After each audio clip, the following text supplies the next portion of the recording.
In the darkness of a power cut, Faiza Caswell stitches by candlelight. Amid South Africa's worst ever power crisis, her home city Cape Town is looking for ways to insulate itself against rolling blackouts by state utility Eskom.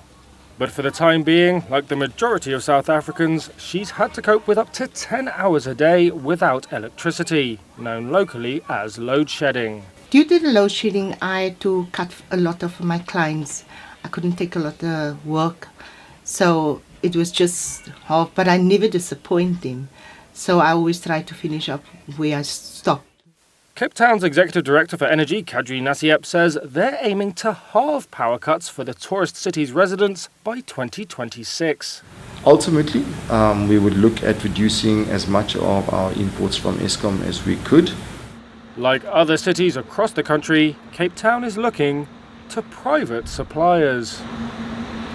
It plans to procure 500 megawatts from them by 2026, roughly a third of the city's annual power needs.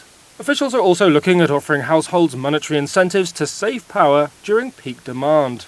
Nassiep said the city was taking steps towards total energy independence from Eskom beyond 2030.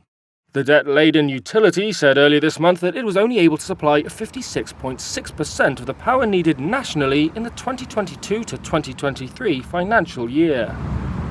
President Cyril Ramaphosa has declared a state of disaster over the energy crunch, which is seen wiping as much as 2 percentage points off economic growth this year. Here's Cape Town Mayor Jordan Hill-Lewis. You can't grow an economy without power. So we would not be having this discussion as a city if Eskom was working, if the state monopoly was working. But like many state monopolies around the world, it is not working. It is very ineffective. It has not invested adequately. It is very bloated. Cape Town issued a 200 megawatt solar energy tender last year. It expects to follow that up with another for up to 300 megawatts of battery storage in the next few weeks. Hill-Lewis said Cape Town also plans to change energy policy to allow households and businesses that produce solar power to sell the excess to the city. That doesn't help Caswell, though. A lot of people ask me to put in the solar panels, but unfortunately, as a small business, we don't make that much. She says small businesses like hers are working hand to mouth.